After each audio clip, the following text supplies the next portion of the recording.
अफ़वाज पाकिस्तान की दिफाई सफारतकारी। बैनुल-अक़वामी सियासत और सफारतकारी को एक दूसरे से अलग नहीं किया जा सकता। सफारतकारी से मुराद बैनुल-अक़वामी ताल्लुकात को मुल्की नुमाइंदों के ज़रिए और पेशा वराना महारत के साथ मुनज़्ज़म करना है, जबकि बैनुल-अक़वामी सियासत में दिफाई सफारतकारी से मुराद दिफाई वसाइल और सलाहियतों के पुरअमन इस्तेमाल के ज़रिए खारिजा पॉलिसी के मक़ासद का हसूल है। दिफाई सफारतकारी का बैनुल-अक़वामी सरगर्मियों के लिए एक मुनज़्ज़म तसव्वुर के तौर पर आगाज़ सर्दी जंग के बाद हुआ, जिसकी क़यादत बरतानिया की वज़ारत दिफ़ा ने की थी। आज की जदीद दुनिया में मईशत, सफारतकारी और मुल्क की सलामती जैसे कौमी मक़ासद बहुत अहमियत रखते हैं, इसलिए इन्हें हासिल करने के लिए दिफाई सफारतकारी अहम किरदार अदा करती है।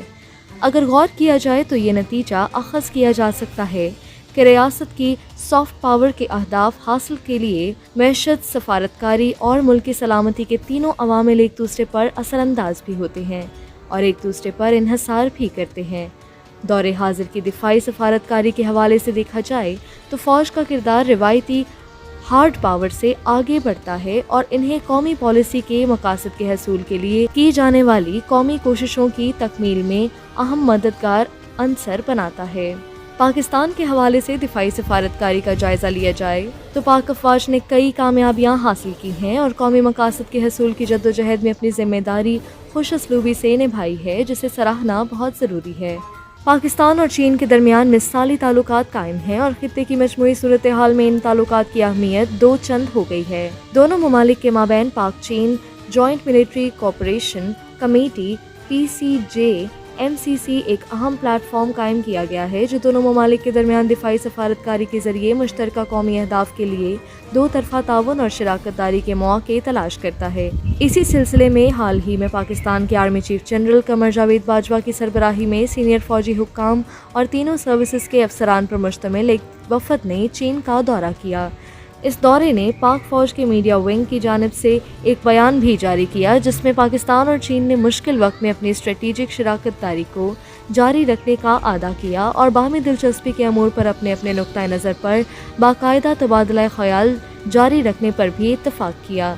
दोनों फरीकों ने फ़ौज के तीनों शोबों यानी बर्री, बहरी और फ़िज़ाइया की सतह पर तरबियत, टेक्नोलॉजी और इंसदादी दहशतगर्दी में ताउन को बढ़ाने के अज़म का भी इजहार किया। दोनों ममालिक की अफ़वाज के ताल्लुकात और ताउन की वजह से मुमकिन हुआ है कि चीन की वज़ारत ख़ारजा के तर्जुमान ने एक सरकारी बयान में कहा कि पाक फ़ौज के सरबराह जनरल कमर जावेद बाजवा पाकिस्तानी फ़ौज के एक गैर मामूली रहनुमा हैं। वो चीनी हुकूमत और चीनी फ़ौज के पुराने दोस्त हैं और उन्होंने पाक चीन ताल्लुकात की मज़ीद तरक्की के लिए मुस्बत किरदार अदा किया है। चीन के साथ फ़ौजी सफारतकारी ने इस वक्त एक संगे मील अबूर किया, जब army chief general Qamar Javed Bajwa ने फ़ौज की कमान संभालने के बाद चीनी सदर शी चिनपिंग की सरकारी दावत पर चीन का दौरा किया। इस बात का जिक्र भी ज़रूरी होगा कि GHQ में 1 अगस्त 2021 को चीन की पीपल्स लिबरेशन आर्मी PLA के क़याम की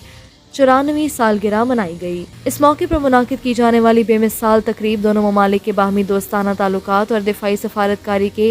समरावर होने की आयनादार है। यहाँ ये बात भी काबिल ज़िक्र है कि गुज़श्ता हुकूमती दौर में पाक चीन इक़्तिसादी राहदारी के मुख्तलिफ मंसूबों पर काम की रफ्तार सुस्त होने की वजह से चीन के साथ ताल्लुकात में कदरे सर्द महरी का रुझान देखा जा रहा था, लेकिन हालिया आला सतही फ़ौजी वफ़द ने चीन के साथ मुस्तक़बिल की तज़वीराती शराकत दारी की राहें हमवार की हैं। खित्ते के नए सिक्योरिटी माहौल में पाक चीन स्ट्रेटेजिक सॉफ्ट पावर पार्टनरशिप इलाकाई अमन व इस्तेहकाम के लिए तेज़ी से अहमियत इख्तियार कर गई और इस सॉफ्ट पावर के असर रसूख को बढ़ाने का बड़ा सहरा पाक फ़ौज के सरबराह जनरल कमर जावेद बाजवा की फ़ौजी सफारतकारी के नज़रिए को चाहता है।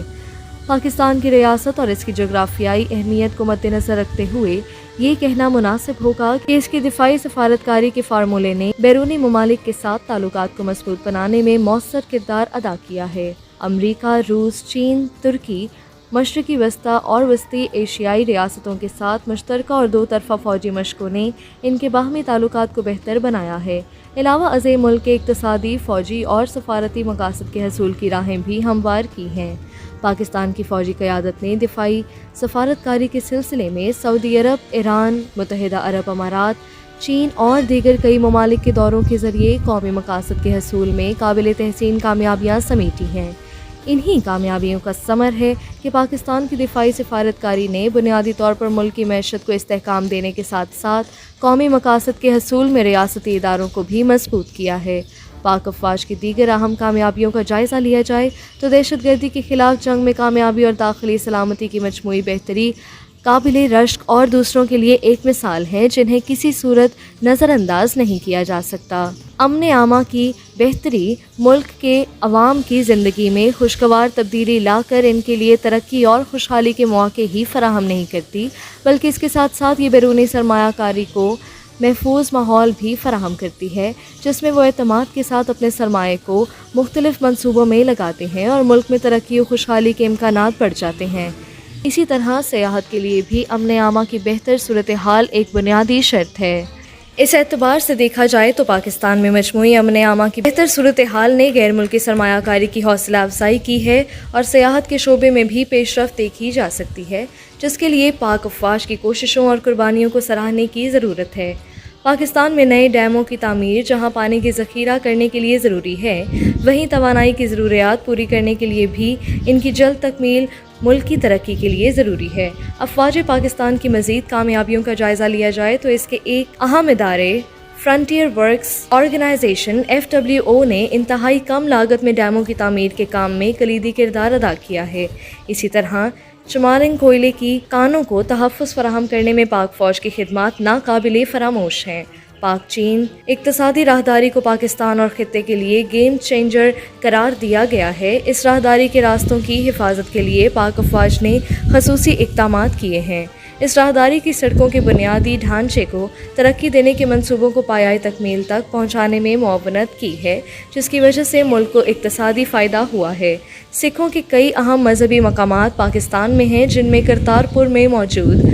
گردوارہ دربار صاحب بہت اہمیت رکھتا ہے۔ FWO نے کرتارپور راہداری کی تعمیر کی جو پاکستان میں گردوارہ دربار صاحب اور بھارت میں گردوارہ ڈیرا بابا نانک کو جوڑتی ہے۔ اس کی تعمیر کی وجہ سے سکھ برادری کے ساتھ تعلقات بہت بہتر ہوئے۔ کرتارپور راہداری کی تعمیر اور سکھوں کی آمد کے سبب دیگر مذاہب کے لیے ایک محفوظ مقام کے طور پر پاکستان کی ساکھ بہتر ہوئی اور مذہبی سیاحت کو فروغ بھی ملا۔ کرکٹ کا پاکستان کے ساتھ بہت مضبوط رشتہ ہے، خصوصاً پاکستانی نوجوان تو اس کھیل کے ساتھ جنون کی حد تک محبت کرتے ہیں۔ 2009 میں سری لنکن کرکٹ ٹیم پر دہشت گرد حملے نے پاکستان میں بین الاقوامی کرکٹ کے امکانات مدعوم کر دیے۔ پاکستان میں ایک مستحکم پرامن ماحول پیدا کرنے کے لیے سیکیورٹی کی تمام کوششوں کے باوجود یوں لگتا تھا کہ ملک میں کبھی بھی بین الاقوامی کرکٹ دوبارہ شروع نہیں ہو پائے گی، لیکن گزشتہ سالوں کے دوران آسٹریلیا، انگلینڈ اور سری لنکا کی قومی ٹیموں کو کرکٹ کھیلنے کے لیے مدعو کیا جانا اور ان کا پاکستان میں آ کر کھیلنا ایک اہم پیش رفت ثابت ہوئی، جس سے پاکستان کے بارے میں بین الاقوامی سطح پر منفی تاثر بدل گیا اور بین الاقوامی ٹیموں کو یہ اعتماد ملا کہ وہ پاکستان میں بلا خوف کھیل سکتی ہیں۔